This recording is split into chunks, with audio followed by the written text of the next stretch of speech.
Buenas, ha sido muy interesante la jornada de hoy en Cali, llena de ideas, de propuestas, de entusiasmos también.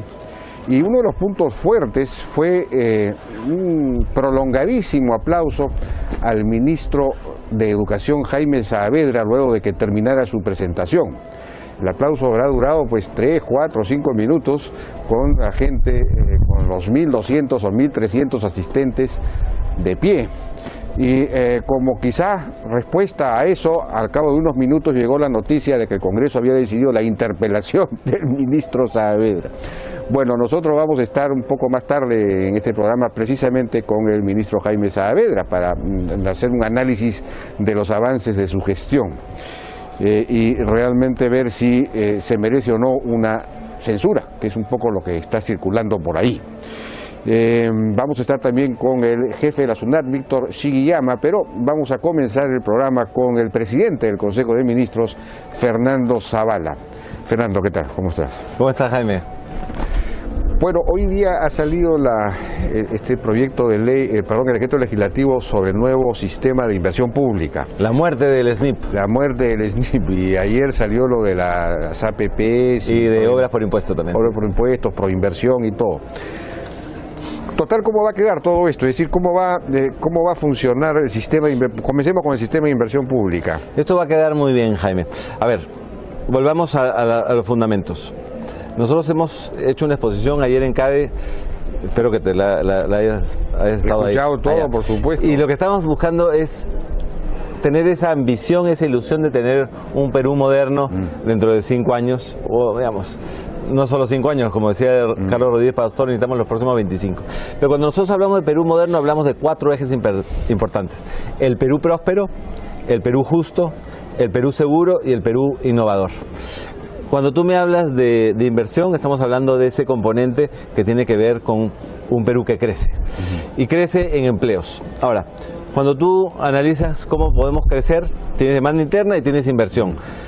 Mi exposición ayer se centró en la inversión. Y para la inversión tenemos la inversión pública y la inversión privada.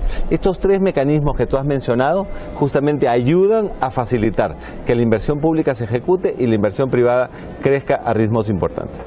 En inversión pública tenemos el nuevo sistema de inversión pública que se llama Invierte.pe, que sustituye al famoso SNIP que teníamos antes. ¿Y cuáles son los cambios más importantes? Primero, casi reducimos a la mitad del tiempo los plazos de formulación y evaluación de proyectos. 2, antes tú tenías que demostrar la rentabilidad social del proyecto. Hoy día decimos, oye, se hacen los proyectos si es que hay una brecha importante de infraestructura. Antes tú tenías que presentar perfil, prefactibilidad, factibilidad. Hoy decimos, vámonos a una ficha simplificada donde plantees por qué haces el proyecto y vámonos directamente al expediente técnico. Antes, en inversión pública, tú decías, esto es lo que voy a ejecutar este año. Y tenías que hacerlo en el año porque no te permitía tener una programación multianual. Hoy en el nuevo sistema te permite tener esa programación multianual. Otro de los temas importantes... Pero una cosa es la programación y otra cosa es la ejecución. La ejecución también es multianual, es decir... La ejecución sí se podía dar pasando algunos años, pero lo que tú necesitas es los gobiernos regionales y los locales decir, proyectar, oye, en los próximos 3 años, ¿qué es lo que voy a hacer?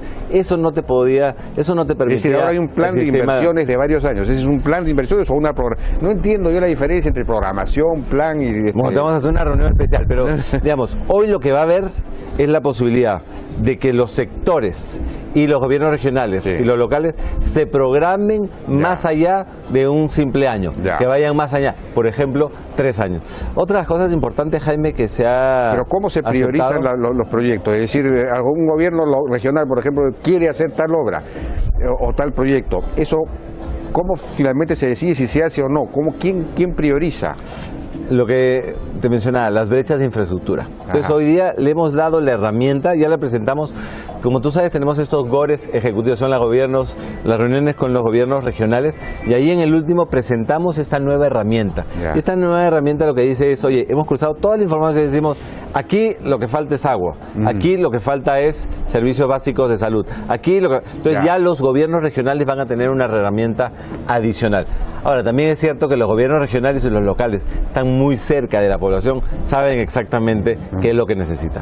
Otro cambio importante en el nuevo Invierte.pe es que el rol fuerte lo tienen los sectores junto con los gobiernos regionales. Es decir, el ministro de Saneamiento, el ministro de Agricultura, el ministro de Transporte dice esto es lo que hay que hacer y eso se cruza con los gobiernos regionales. Antes había una fuerza muy importante a nivel del Ministerio de Economía, el que ponía los recursos. La idea es, oye, el Ministerio de Economía dice a principios de año estos son los recursos que se tienen y ya sobre eso puede programar mucho mejor el sector o los gobiernos locales. Y finalmente, Jaime, algo que no se tenía antes es la evaluación post ejecución de un proyecto de inversión pública. Y además se diferencian dos sistemas. Uno que son para los proyectos complejos. ¿Qué es complejo? Oye, tú nunca has hecho un tren o una obra hidráulica muy grande. Oye, ahí necesitas sí mayor evaluación para asegurar que estás utilizando la mejor metodología, etcétera. Pero si ya tienes proyectos que se repiten día a día, claro, oye, sácalo. Otra cosa, te cuento algunas anécdotas, ¿no? Por ejemplo, tú hacías un colegio, pero después dices, oye, tengo que ponerle un perímetro, una cerca. Eso también tenía que ser un proyecto de inversión pública, cuando en verdad es un proceso de optimización del proyecto que ya ejecutaste. O, oye, hiciste una obra de saneamiento y vas a hacer un ramal más. Eso pasaba por obra de inversión pública. O puentes peatonales.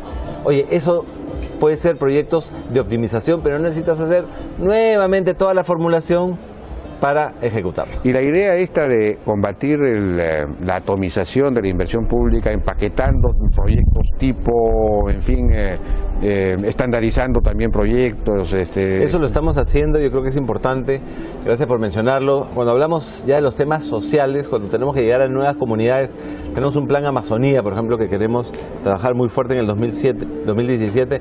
¿Cómo hacemos para llegar integrados? Oye, el paquete de salud o el paquete de agua con el paquete. Entonces vamos a tener esa ejecución multisectorial, ya no todos los sectores entrando acá, sino a través, por ejemplo, de Foncodes, se llega directamente. Entonces lo que te cuento de inversión pública es una de las herramientas que hemos creado y hay dos adicionales que creo que van a tener un impacto importante. Obras por impuesto. Lo hemos renovado. Antes teníamos límites y antes solo podíamos hacer obras por impuestos en 2 o 3 sectores. Hoy día hemos incluido, por ejemplo, temas de justicia, ¿por qué no? Temas de ambiente, los residuos sólidos, ¿por qué no? Temas de pesca, ¿por qué no? Entonces, hemos incluido más sectores en algo que realmente está funcionando, que es obras por impuestos, donde aprovechamos, Jaime, la capacidad de ejecución del sector privado para hacer obras. Algo como el expediente digital, por ejemplo, en el sector de justicia, desde la policía hasta el INPE, eso no podría salir por obra por impuesto. Podría ser obra por impuesto, o podría ser también por asociaciones público-privadas, que justamente hemos modificado. Yo no sé si tú te habías dado cuenta, Jaime, pero en las asociaciones público-privadas, en las últimas modificaciones, casi el SNIP se había metido ahí. Es decir, tenías que pasar como una obra pública, te demorabas mucho tiempo. Hemos quitado el SNIP de las... Porque finalmente en las APPs lo que tú quieres es pedir un nivel de servicio determinado. Y le pides al privado, dame la mejor solución para esto que te estoy pidiendo. Ya, de acuerdo. Por último no, pero digamos rápidamente el tema de proinversión. ¿Cómo ha quedado? ¿Cuáles son los cambios en proinversión? Hay cambios interesantes, Jaime. Primero, hemos decidido que los ministros saben mucho, pero no tienen que saberlo todo. Entonces estamos invitando al directorio a 3 profesionales independientes. Entonces va a haber una combinación de 3 ministros con 3 independientes. Creo que eso le va a ayudar a darle agilidad y muchas veces también visión hacia afuera. 2, antes era todo Lima, ahora tenemos un proinversión descentralizado. Antes además estábamos enfocados en toda la expertise, tenía que venir del mismo proinversión. Ahora dices, oye, no, yo puedo contratar auditores, puedo contratar bancos de inversión que me ayuden desde el sector privado a hacer mejor mis proyectos. Y que ese es un cambio fundamental, Jaime. Tú daba la buena pro y terminaba el trabajo. Es como proinversión continúa post adjudicación, ayudando a que los proyectos se den. Cuando hablamos de los famosos proyectos trabados, los 18.000 millones de dólares, ¿qué pasa? Se dieron Sí, pues. y después no hay la continuidad. Lo vimos, por ejemplo, ahora que estamos en Paracas, en el puerto de Pisco. 2 años y no se había empezado las obras. ¿Cómo nos aseguramos que se da la obra y se ejecuta? Ese es un nuevo rol que le estamos dando a Proinversión. Ahora, bueno, todo esto apunta, entre otras cosas, a, digamos, mejorar la capacidad de ejecución de obra, de inversión del Estado, de los distintos niveles del gobierno y todo lo demás. Pero hay algo fundamental en la reforma del Estado, que es la profesionalización de la burocracia, la meritocracia, en fin, la famosa reforma del servicio civil. Y ahí en ese tema parece que no hay prioridad en el gobierno, no le han dado voluntad política, porque por ejemplo se ha aprobado en el Congreso esta ley que transfiere a los 12.000 CAS de salud a la 728, sin ninguna contraprestación de obligaciones, sin beneficios a cambio de nada. Esos debieron haber pasado a la ley, al nuevo régimen del servicio civil, que les da todos los beneficios, pero a cambio de meritocracia, de evaluaciones, etcétera. Entras por concurso. Entonces, nadie defendió, nadie se opuso, nadie del gobierno, sí, dejaron pasar esa ley. Espero que haya observación y espero que se convenza al Congreso de que, bueno, hay que ir por el camino que ya fue, digamos, el camino de la reforma del servicio civil. ¿Va a tener prioridad, va a tener voluntad política esa reforma? A ver, Jaime, que no lo hayamos trabajado tan intensamente estos primeros meses no significa que es una prioridad. Nosotros sí creemos que tenemos que fortalecer Servir, creemos que es una herramienta útil, creo que se hizo un gran trabajo. También creemos que tenemos que hacer algunos cambios, algunos ajustes, pero sí creemos en la meritocracia. Entonces estoy seguro que a partir del 2017 vas a escuchar cada vez más de qué estamos haciendo con Servir. Ahora, ¿y qué van a hacer con esta ley que, digamos, es una ley que podríamos calificar casi de populista? Bueno, sí, está en evaluación en el Ministerio de Economía. Como tú sabes, fueron 17 congresistas de Perú por el Cambio que se abstuvieron. Se abstuvieron, hubieran podido votar en contra, pero no se... En esa votación, que creo que es importante, un mensaje... Más allá del tema puntual, sí hay un tema de iniciativa de gasto desde el Congreso, ¿no? Que es algo que justamente nos preocupa. Bueno, el asunto de la conflictividad también lo mencionaste en tu presentación ayer y es preocupante. Hay una toma de carreteras en Andahuaylas, también los cafetaleros de Chanchamayo, en fin, ahora todos se han dado cuenta que basta con bloquear una carretera para inmediatamente tener una delegación de ministros y obtener más o menos, digamos, se está convirtiendo esto en un desmadre, en buena cuenta. ¿Cómo vamos a hacer para manejar esta situación, para encauzar al país dentro de la ley y el orden? No creo que sea un desmadre. Ahora sí, como lo hemos comentado varias veces, Jaime, hemos visto muchas veces incumplimiento por parte del Estado de muchos compromisos. Entonces, ante eso hay comunidades que dicen, oye, a mí me ofrecieron, se comprometieron y no se ha hecho nada. Entonces creo que tenemos un primer elemento donde tiene que ir el Estado y a veces tiene que ir un ministro a explicar, oye, esta es la situación, estos son los compromisos, esto es factible de hacer o no, etcétera. Lo que sí también se ha dado es que había mucho diálogo, pero del diálogo no se pasaba a la ejecución de algunos compromisos, algunos proyectos, y tampoco se pasaba a un concepto de comunicación, es decir, cómo estoy avanzando, qué estoy haciendo. Entonces, dentro de lo que nosotros concebimos como una oficina nacional de diálogo que realmente funcione, es ponerle la sostenibilidad también, y eso pasa por la ejecución y la comunicación. Entonces, digamos, estamos en ese esfuerzo de realmente comunicar adecuadamente, ejecutar los proyectos que se hayan comprometido y continuar el diálogo. Es cierto que en ese proceso también hay personas que dicen, oye, protestando voy a lograr lo que yo quiero. Hay algunos casos donde el diálogo no funciona, pero también hay otros casos donde vemos algunas personas que están tratando de generar violencia. Y ahí, Jaime, te voy a ser concreto y directo, también en ciertos casos se tiene que utilizar las fuerzas del orden. Lo hicimos hace algunos días en Juliaca, porque se necesitó y pudimos restablecer el orden en la ciudad. Entonces, estamos buscando ese balance entre el diálogo de atención a solicitudes de las comunidades que no han sido satisfechas y compromisos que no se han cumplido de parte del Estado, explicando lo que ha pasado, pero tampoco vamos a dudar en establecer el orden cuando sea lo que se necesita. Ahora, en el caso de las comunidades campesinas, del sector rural, si los campesinos estuviesen realmente incorporados en el mercado, produciendo, vendiendo, ganando dinero, no se preocuparían en lo que hay que hacer es tirar piedras a las minas para obtener recursos, porque ellos mismos le venderían a las minas.